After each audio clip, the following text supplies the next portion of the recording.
My son's wife dropped a grocery list across my kitchen table 4 days before Thanksgiving. It landed on Ruth's red recipe book.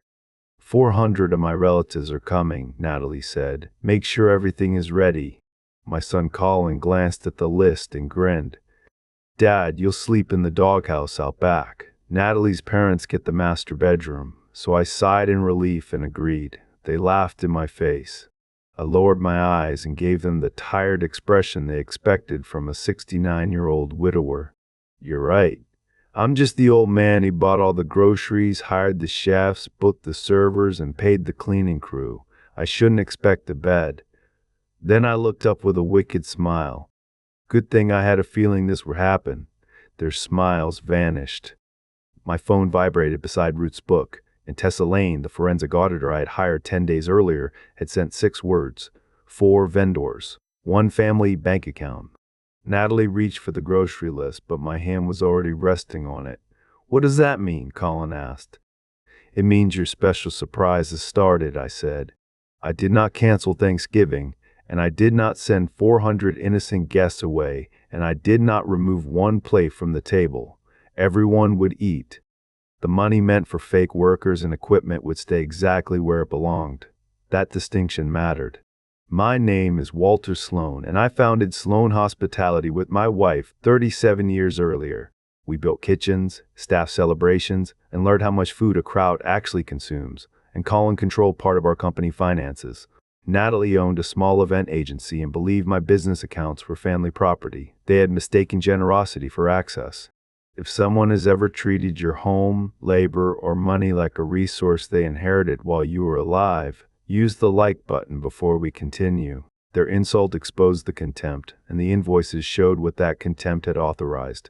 Ruth and I started with 2 dented vans and a rented church kitchen outside Charlottesville, Virginia. And we prepared anniversary dinners, retirement lunches, and weddings whose budget sometimes changed between the salad and dessert. Ruth handled recipes and people, and I handled equipment, schedules, and numbers.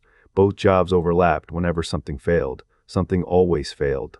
Our first commercial refrigerator stopped cooling 3 hours before a wedding, and Ruth packed chicken into borrowed ice chests while I replaced a relay with a part taken from our apartment freezer. The bride never knew. That night, Ruth opened a red cloth-bound book and recorded every quantity we had used, and she wrote how much guests ate, what returned untouched, and which dishes disappeared first. Memory becomes expensive when 400 people arrive, she told me.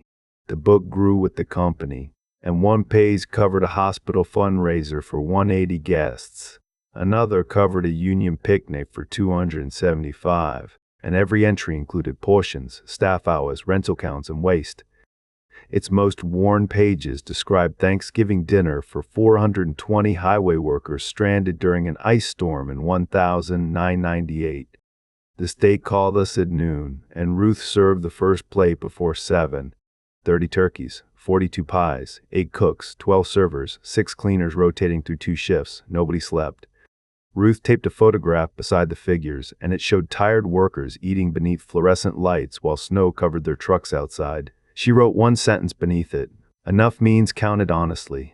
Sloan Hospitality eventually owned 3 event kitchens, a rental warehouse, and a staffing division, and we employed 84 people year-round and hundreds more during wedding season. I never became comfortable calling that success mine alone, and Ruth could calm an angry client while correcting a seating chart and checking a sauce with the same spoon. I could move 6 trucks through a loading dock without letting one block another. We fit. Colin grew up inside that movement, and at 12 he folded napkins for allowance. At 16 he learned our inventory software, and after college he spent 4 years with a regional hotel company before asking to return. I made him prove himself. He began as an account analyst, then became controller. Colin caught duplicate insurance charges during his first year and negotiated a card processing agreement that saved us nearly $60,000 annually. I trusted him because he earned it. Natalie entered our family through a company Christmas party, and she coordinated events for a hotel client and could spot a crooked centerpiece from across a ballroom. She was charming, decisive, and attentive to Ruth. When Colin married her, Ruth gave Natalie a copied section from the red recipe book, and Natalie framed 1 page and hung it inside her first office. Her agency, Veil and Vine Events, began with small corporate dinners, and I introduced her to florists, musicians, tent companies, and rental managers. She paid them herself, delivered good work, and built a respectable business. That history matters. Greed rarely announces its first day, and it borrows the face of competence, then asks for one exception after another. Ruth died 3 years before that Thanksgiving, and an aneurysm took her while she was arranging rosemary beside a roast in our kitchen. One moment she was correcting my knife angle, and the next, the knife struck the floor. The red book remained open for 2 weeks. After the funeral, Colin took over more financial approvals because numbers had become difficult for me to face, and every expense reminded me that Ruth and I had planned another year she would never see. Colin did not steal then, and he covered payroll, renegotiated 2 leases, and sat beside me during board meetings when I lost track of the agenda. Natalie brought dinner 3 nights each week, and she labeled containers and filled Ruth's bird feeder without being asked. I let them move into my guest wing after a pipe burst in their townhouse, and repairs would take 3 months, they said. 3 months became 19. Natalie's clothes reached the master bedroom closet because she said the guest closets lacked space, and Colin began parking inside my garage while my truck stayed beside the equipment shed. Their mail arrived. Their friends stopped asking whether I would be home. Each change looked temporary alone. Together, they relocated me without changing my address. The Thanksgiving plan began in August with 60 guests, and Natalie wanted to host both families at my property because our backfield had electrical hookups and a service road. Ruth would have loved it, she said. That sentence opened doors for her. I agreed to provide the property, food, and company staff at cost, and Vale and Vine would coordinate invitations and decorations. Colin would keep Sloan hospitality expenses separate from Natalie's business. We wrote those terms in an email. By September, the guest count reached 140, and in October it became 260. Every increase arrived after Natalie had already invited people. Family keeps answering, she said. I knew large events, and more guests did not frighten me. Uncounted obligations did.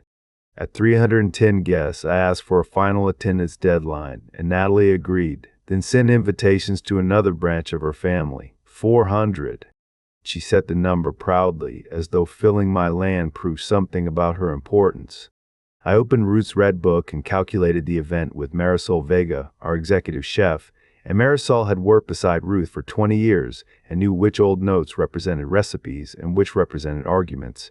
We planned 32 turkeys because modern birds ran larger, and we ordered ham, vegetables, bread, stock, butter, coffee, and 48 pies. We booked 10 cooks, 16 servers, 8 cleaners, and 4 rental technicians. We added a reserve. I signed legitimate agreements directly and paid deposits from the event budget, and Natalie could decorate and coordinate guests, but food safety and service remained under Sloan control. Then Colin's purchasing dashboard showed 6 refrigerated trailers. Our property could power 2. The invoice came from Blue Ridge Cold Solutions, a company I did not recognize, and it charged us for delivery, fuel, monitoring, and 4 days of rental. Natalie found them, Colin said. Her relatives know vendors all over Virginia. Cancel 4. The package price is already discounted. We cannot connect 6. He leaned back in his office chair. Dad, let us manage one dinner. One dinner. He said it inside the company that had produced 1,200 events under my direction. I felt heat rise beneath my collar, but anger would have warned him before I understood the invoice, and I asked him to send every Thanksgiving purchase order by Friday. He promised. Nothing arrived. On Monday, I found a cleaning proposal for 38 workers, and the property required 8 cleaners during service and 6 afterward. Even with generous overlap, 38 made no operational sense. The vendor was Evergreen Restoration Group, and restoration companies sometimes provided emergency cleaning, but this proposal described ordinary trash removal and floor care. The price was $51,800. Marisol read it twice. Are they cleaning the county? She asked. I almost laughed. Instead, I placed the proposal beside Ruth's book, and her 1,998 entry showed 6 cleaners for 420 workers in a less efficient building. Old paper did not prove fraud, and it proved the new figure deserved a question. I asked Colin who requested the proposal. Natalie. Who approved it? I did. Why 38? Her agency determines staffing. What stations require them? His eyes moved toward his second monitor. I don't have the floor plan open. He had an answer for authority and none for work. That was the first moment my suspicion became physical, and my fingers felt cold around the paper, and Ruth's red cover seemed heavier beneath it. I wanted to ask whether my son thought grief had made me stupid. I chose a better question. Where are the remaining purchase orders? Natalie is consolidating them. I walked downstairs and called Tessa Lane. Tessa had reviewed a hotel acquisition for our board 2 years earlier, and she spoke slowly, separated questions from findings, and never used a dramatic word when a transaction code would do. I told her I had 2 strange proposals and missing purchase orders connected to a family event. Do you control final payment? She asked. Anything above $25,000 requires my signature. Do they know that? Colin wrote the policy. Then preserve access before you ask again. Containment came first. I authorized Tessa to review Thanksgiving vendors, related approvals, and payment instructions, and our technology manager created read-only copies of purchasing logs and mailboxes under our existing audit policy. I told Marisol only what she needed. Count everything that arrives. Are we short? No. We may be paying for things that never will. Her face tightened. Ruth hated imaginary food. She hated imaginary bills more. We kept working. I did not confront Colin or Natalie, and I paid the legitimate chefs, servers, cleaners, tents, chairs, heaters, portable restrooms, and food suppliers directly. Those agreements could support 400 guests without one suspicious vendor. Tessa placed a different internal verification code on every pending order, and the code appeared only in our system, beside the quantity and authorized delivery contact. A real supplier confirming an order would repeat its own code. A copied invoice would expose its path. Blue Ridge Cold Solutions called our warehouse about access, and the caller confirmed delivery of 2 trailers, although its invoice charged 6. Tessa asked for serial numbers. The caller provided 2.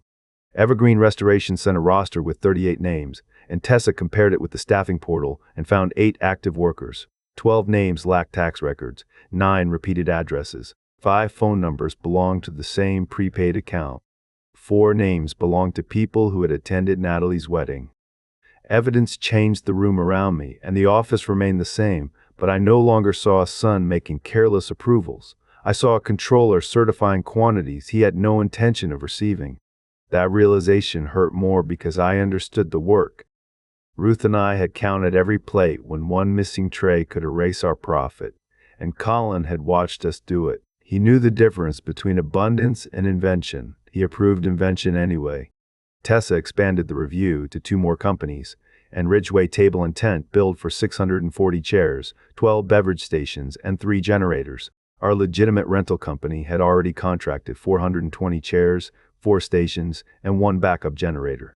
Marigold Event. Staffing billed for 28 servers, and none appeared on our arrival schedule because Marisol had hired 16 established staff directly. All 4 suspicious companies used different registered agents, and their public addresses appeared unrelated. Their banking instructions did not. Each requested payment through the same community bank, and the routing number was ordinary. The destination details fed 4 business sub-accounts under 1 treasury management profile. Tessa requested the conflict disclosures attached to each vendor file. Colin had marked no relationship 4 times. State business records identified Blue Ridge's manager as Natalie's uncle, and Evergreen belonged to her cousin. Ridgeway listed her brother as its organizer, and Marigold's registered agent was her mother's bookkeeping firm. Family everywhere, disclosure nowhere. The 4 payment paths ended at an account administered by Natalie's brother, and that did not prove money would return to her, but it proved the independence described in the files was false. Then Tessa found the rebates. Vale and Vine had already tested the same system on 3 smaller Sloan events. Each relative's company submitted an inflated supplemental invoice. Colin approved it. Within 5 days, the Treasury account sent a coordination fee to Vale and Vine. The 3 fees totaled $47,600. Thanksgiving was larger, much larger. The pending suspicious invoices totaled $286,400, and Tessa calculated that legitimate value, if every promised item arrived, could not exceed about $104,000. Our direct contracts made most of that value unnecessary. I asked what she could prove. False relationship disclosures, conflicting quantities, duplicate services, and the prior transfer, she said. Intent still needs its own record. I thought of Colin's missing purchase orders. Where would that record be? Wherever they stopped pretending with each other. The answer arrived through the verification codes. Natalie emailed Ridgway a revised invoice and wrote, "Use Colin's clean copy. Walter sees code R420 if he asks." R420 belonged to the legitimate rental order, not Ridgway, and she had copied a code visible only to Colin's account. He replied from his company address. "Dad always pays before he checks. Once everyone arrives, he won't risk embarrassing us." No misunderstanding remained, no bad estimate, no inexperienced coordinator. My son had built his plan around my desire to protect his guests from shame. For several minutes, I could hear only the warehouse ventilation above Tessa's office. I remembered Colin at 16, returning a $20 overpayment to a florist because Ruth had taught him that unearned money carried someone else's worry. That boy had existed. So had this man. Grief tempted me to choose the version that required less action, and a father can spend years speaking to the child inside an adult who has stopped answering. I closed the email. "What do you need from me?" I asked. Let the deliveries create a complete comparison. Approve nothing suspicious. Keep the legitimate event protected. I signed a bank instruction requiring my authenticated approval for every Thanksgiving payment, and the bank preserved pending records and flagged changes without alerting the listed beneficiaries. Then I waited. Waiting did not feel powerful, and it felt like standing beside a stove after smelling gas, knowing one careless movement could ignite the room. Natalie became friendlier as Thanksgiving approached, and she asked whether I needed help packing anything from the master bedroom. The question confused me until I found garment bags belonging to her parents hanging inside Ruth's closet. "They're staying Wednesday through Sunday," she said. "You never asked. Colin said you wouldn't mind." Colin said many things on my behalf when I was absent. I moved the garment bags to the guest wing and said her parents could use 2 available rooms, and Natalie moved them back before dinner. That evening I found a new lockbox on my bedroom dresser containing printed welcome cards, and one card called the room the Vale Family Suite. My name appeared nowhere. I carried the box downstairs and placed it beside the red book, and the impulse to throw every card into the fireplace passed quickly. Destruction would give Natalie a scene, and records gave me choices. I photographed the cards and restored the box exactly where I found it. On Sunday, Natalie held a planning meeting in my dining room with 6 relatives. She introduced me as our behind-the-scenes helper and asked me to make coffee. I made it because coffee cost me nothing I had not already chosen to spend. Her uncle described trailer delivery, and her cousin discussed cleaning. Natalie's brother stayed near Colin with a laptop turned away from me. They spoke in ordinary business phrases: final count, rush charge, coordination fee. Nobody said fraud. People rarely name what protects them. I listened from the kitchen and wrote each promise inside a plain notebook. 6 trailers, 38 cleaners, 12 beverage stations, 28 extra servers, and every claim would meet a loading dock, staff roster, or empty patch of ground. Marisol arrived after they left, and she saw the garment bags, the welcome cards, and Ruth's recipe book beneath my notes. "Where are you sleeping?" she asked. Apparently that remains under discussion. She did not smile. "Walter, feeding people does not require surrendering your room." I knew that. Hearing it from someone who had served beside Ruth made the knowledge reach somewhere deeper than pride. "I need them to finish choosing," I said, "and when they do, I will finish too." Monday morning brought the grocery list and the doghouse sentence. My dog Chester had no house, and he slept on a thick bed beside the mudroom stove and refused to remain outdoors during rain. Colin knew that. The cruelty depended on fiction. He wanted the image of his father outside, while Natalie's parents occupied the room where Ruth died. And Natalie laughed because the arrangement placed her family above me in a house I owned. My relief was real. Until that moment, one part of me wondered whether I could stop the money and preserve our relationship through a private correction. Their laughter ended that hope before my phone confirmed the shared account. When I said I had expected this, Natalie studied my face. "Expected what?" she asked. "You will understand after dinner." Colin tried to laugh again. "Dad likes suspense now." "No," I said. "I like receipts." I folded the grocery list and returned it to the red book. They left the kitchen without asking where I planned to sleep. 3 days later, Natalie would place a $286,400 authorization over that same red book. The guests would be arriving. The food would be cooking, and she would believe my fear of embarrassment had finally trapped me. If you believe family money should survive the same records as everyone else's, share your thoughts in the comments. Natalie pushed a silver pen toward me. Sign it, Walter. 400 people are already on their way. I picked up the pen, and for one breath, Colin looked relieved. Before I tell you whether I signed, you need to see what they certified and what actually reached my property. That afternoon, Colin used his financial access to accelerate the suspicious invoices, and Tessa's alert reached me within 3 minutes. He had changed the due date from the following week to Thanksgiving morning and added a note stating event continuity required immediate release. He also split one invoice into 2 amounts below my approval threshold. The system preserved the original total and his changes. Tessa called her outside attorney, Helen Ward. Helen advised the board chair to suspend Colin's vendor creation access immediately while leaving his ordinary controller duties intact until the evidence package was complete. I signed the temporary restriction. Colin discovered it before sunset. "Why can't I add vendors?" he asked from my office doorway. "Because Thanksgiving vendors are under review. You put an auditor on my work, I put an auditor on company money. Same thing." That answer explained more than he intended. I looked at the framed photograph behind him, and Colin was 9 in it, holding a tray too large for his arms while Ruth steadied one corner.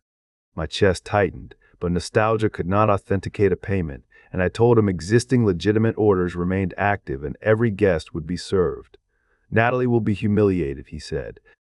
"Only if her celebration depends on invoices that cannot survive review." He left without asking which invoices I meant. By Wednesday afternoon, the property had changed, and white tents covered the back field. Haters stood between long tables, and 2 refrigerated trailers rested beside the service road, exactly where our electrical plan allowed them. Marisol's kitchen team prepared stock, pie dough, vegetables, and labeled racks of turkey, and servers polished glasses inside the equipment barn. Cleaners placed stations throughout the house and tents. Real work has sound. Knife blades struck boards and cartwheels crossed concrete. Radios called names that answered, and each person appeared on a schedule and expected a paycheck tied to hours someone could witness. Tessa and 2 assistants checked every arrival from a temporary desk near the loading gate, and they photographed vehicle plates, serial numbers, quantities, and signed delivery tickets. Blue Ridge sent 2 trailers. Its invoice still charged 6. Evergreen sent 8 cleaners wearing borrowed shirts with adhesive logos, and Tessa verified their names and working hours. The other 30 never arrived. Ridgeway delivered no chairs, beverage stations, or generators. Natalie's brother told Tessa their items had been integrated with another vendor's load. "Which truck?" she asked. He pointed toward our legitimate rental company. That company's manager signed a statement confirming Ridgeway owned none of its equipment and had supplied no labor. Marigold sent nobody. Natalie walked between the tents holding a radio and correcting flower placement, and every time Tessa approached, Natalie found another guest issue. I watched from the kitchen doorway while butter melted in a steel pot, and part of me wanted to stop the event and demand an answer before another relative crossed my property. Then Marisol handed me a spoon. "Taste." The gravy needed salt. That small problem steadied me because it belonged to the evening we had promised, and 400 people were traveling. They had not approved Colin's invoices, and they deserved warm food, safe tents, and no role in our reckoning. I added salt. Purpose returned. At 7 that night, Natalie's parents arrived carrying 6 suitcases, and her mother walked directly toward my bedroom. "Natalie said Walter wanted us comfortable," she told a server. I met them in the hall and explained that the rooms were prepared in the guest wing, and they looked embarrassed rather than offended. "We didn't know this was your room," her father said. "It is." He lifted 2 suitcases and followed me without argument. Natalie cornered me afterward. "You agreed." "I agreed when Colin assigned me to a doghouse. I did not transfer my bedroom. You are making us look ridiculous." Nobody heard that conversation except us. Her embarrassment existed without an audience because what she wanted was control, not dignity. She walked away. I slept in my own bed. Ruth's side remained empty, but the room felt like mine again, and I placed the red book on her nightstand and read the 1998 entry before turning off the lamp. Enough means count it honestly. At 5 on Thanksgiving morning, the kitchens came alive, and turkeys entered ovens in timed groups. Coffee brewed in 10-gallon urns, and staff carried trays through warm passageways we had covered against the cold. Tessa's team finalized the delivery comparison while our guests began arriving at 11. Families parked in marked rows, and children chased each other beside the fence. Older relatives took photographs beneath the cedar arch Natalie had designed, and the scene was beautiful because many honest people had worked to make it so. Natalie's relatives thanked me for opening my home, and several had no idea I owned the property. They believed Colin and Natalie had inherited it after Ruth died. I corrected no one during arrivals. At 12:40, Colin entered my office holding a tablet, and Natalie followed with a printed authorization and a silver pen. The document approved $286,400 for 4 vendors and is certified complete delivery and satisfactory performance. Neither statement was true. Tessa stood near the window with her folder closed, and Colin looked at her, then at me. Why is she here? She verifies expenses. Today? Especially today. Natalie placed the authorization over Ruth's red book. She repeated the sentence I'd carried since Monday, certain the full tense had removed my last choice. I remembered his first day in accounts, when he had brought me a duplicate bill and waited for praise, and I remembered Ruth kissing his forehead because he had protected $600 that did not belong to him. Those memories did not weaken my decision, and they made its cost honest. I set the pen down. The bank received the only signature it needed at 6 this morning. Natalie's phone vibrated first. Colin's followed. Payment held for verification. Their faces emptied. I had protected the dinner, and now I had to protect the truth from the people who expected 400 guests to force my hand. Colin closed my office door. Release it. No. You will strand every vendor on Thanksgiving. The legitimate vendors receive payment directly. Natalie stared at Tessa. You cannot call my vendors fraudulent because your numbers differ. Tessa opened her folder. We have 2 trailers with 2 serial numbers. Blue Ridge certified 6. We have 8 cleaners. Evergreen certified 38. Ridgeway supplied no equipment. Marigold supplied no staff. Their work was subcontracted. Then provide the subcontract agreements and payroll records. Natalie looked toward Colin. He changed the subject. Dad, this is our family. Handle it privately. I am. The guests are eating. Outside, a child laughed near the porch, and plates clattered in the warming area. No announcement carried our dispute beyond the office. I had refused their money, not their guests. Colin lowered his voice. What do you want? For years, that question would have pulled me toward repair, and I would have requested an apology, accepted a partial explanation, and built the bridge myself. This time, I wanted a complete record. Every invoice, every relationship, every transfer, and every message, I said. Then the board decides. Natalie stepped closer. My family is outside. Then go welcome them. You planned this. I prepared for it. You planned it. She took the authorization and tore it once down the middle. Tessa did not react. The digital original is preserved, she said. Paper fell onto Ruth's book, and the gesture would have frightened me a year earlier because anger still looked like authority then. Now, it looked temporary. Natalie left. Colin stayed. You made me look like a criminal in front of an auditor. Your approvals brought her here. I approved vendors my wife selected. You certified no family relationship 4 times. He blinked. There are moments when a person's defense disappears before his mouth accepts it, and Colin looked toward the door, the tablet, and finally, the red book. We were going to reconcile everything afterward, he said. With whose money? He had no answer. The office door opened, and Marisol leaned inside. Walter, first seating needs you. I stood. Colin caught my sleeve. Do not do this today. You chose today because you believed I would say that. I removed his hand and followed Marisol outside. 400 guests ate that afternoon. Nobody stood beside an empty buffet, and nobody learned about the held payments from me. Marisol served Ruth's rosemary turkey, sweet potatoes, green beans, dressing, and gravy in 3 staggered seatings. The quantities held. 31 turkeys were served, and 1 remained untouched as reserve. 44 pies disappeared, and 4 went to the staff room, and 8 cleaners kept the property orderly without 30 imaginary co-workers. Ruth's old calculation missed by less than 3%. Natalie moved among her relatives with a fixed smile, and she posed for photographs, thanked sponsors who did not exist, and avoided the service gate. Her uncle did not avoid it. At 2:15, he handed Tessa 4 revised delivery tickets, and each claimed equipment had arrived through a subcontractor before dawn. The signatures belonged to names absent from the gate log.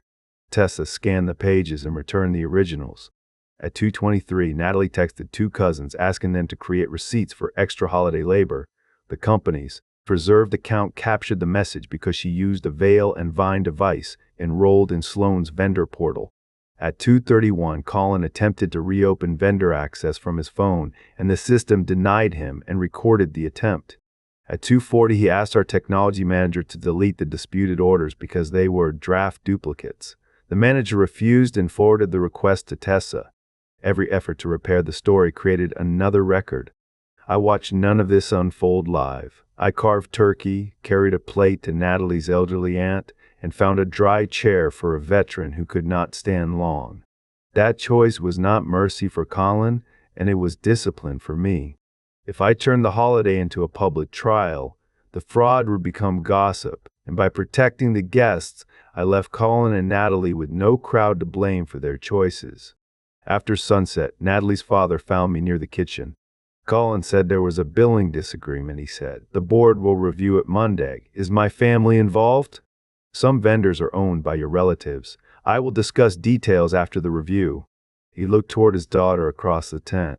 Did she tell you to sleep outside? I said yes. His shoulders lowered. We would never have taken your room. I know that now. He helped the cleaning team stack chairs for 20 minutes without announcing why. His decency did not erase Natalie's conduct, but it prevented me from condemning an entire family for two people's choices. By 9, the last guest departed with leftovers packed by Marisol, and the property held no abandoned crowd and no unpaid legitimate worker. Tessa closed her preliminary count at the kitchen counter. The four suspicious vendors had billed $286,400 in observable goods and labor attributable to them, totaled at most $103,900, much of it duplicating contracts already paid. The unsupported difference reached $182,500. Prior coordination fees added $47,600 already transferred to Veil and Vine. Natalie entered as Tessa read the totals. You ruined my Thanksgiving, she said. Behind her, 400 people had eaten safely. No, I said. I refuse to let you invoice a second one. She called me cruel, and Colin called me confused. Neither mentioned the Doghouse because cruelty becomes inconvenient when it has a witness. Marisol closed Ruth's red book and held it against her apron. I think Walter's counted enough for tonight, she said. They left the kitchen. I sat after the staff departed and finally allowed my hands to shake, and control during a crisis does not cancel pain. It postpones pain until the room becomes safe enough to feel it. Marisol poured coffee and waited. I keep remembering him at 9, I said. Then remember all of him, she answered. Do not use the boy to excuse the man. That sentence stayed. Monday's board meeting began at 9, and Sloan Hospitality had 5 directors, including Colin and me. The other 3 had served through Ruth's final decade and owed neither of us a family favor. Tessa presented records in order, and vendor files showed 4 false conflict disclosures. Delivery logs showed missing quantities and labor, and banking records showed prior payments followed by coordination fees to Veil and Vine. Emails showed Natalie borrowing a verification code from Colin's account. Then she displayed his message.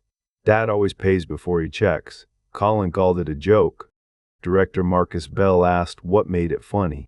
Colin said the suppliers had subcontracted services, and Tessa asked for agreements, payroll records, equipment titles, and receipts. He provided none. Natalie attended with an attorney and claimed the Thanksgiving discrepancies reflected rushed estimates, and Tessa placed the 4 completed service certifications beside gate counts signed by independent managers. Estimate had become certification. That distinction ended her defense. The board voted first to accept the audit and expand it across 12 months, and Colin voted against it. The second vote removed him as controller and terminated his financial, purchasing, and system authority. The vote passed 4-1. The third vote authorized civil recovery from Veil and Vine and the 4 related vendors. It also demanded repayment of the $47,600 already traced, plus all unsupported amounts the full review confirmed. No one announced prison. No officer entered the room. Consequences should follow evidence and proper process, especially when anger wants a faster ending. Colin remained my son after losing his job. He did not remain entitled to manage money he had certified falsely. He followed me into the hallway. You chose strangers over me. I chose records over your lie. What am I supposed to do now? The question sounded younger than he was. For an instant, I wanted to offer another department, another probation, another private rescue. My body remembered fatherhood before my judgment remembered pattern. I pressed my thumb against the worn edge of Ruth's book. Take responsibility for one choice without asking me to absorb it. He stared at the floor. Natalie and I live with you. Temporarily. You said 3 months. It has been 19. Are you throwing us out before Christmas? Helen prepared the notice required by law. You have the full period stated there. I handed him an envelope. The deadline gave them enough time to rent a home they could afford. It did not extend their occupation because family conversations felt difficult. His eyes hardened. All this because of a bedroom joke? The joke told me what the invoices already showed. You believed what belonged to me existed for you. I walked away before he could rename theft as a misunderstanding again.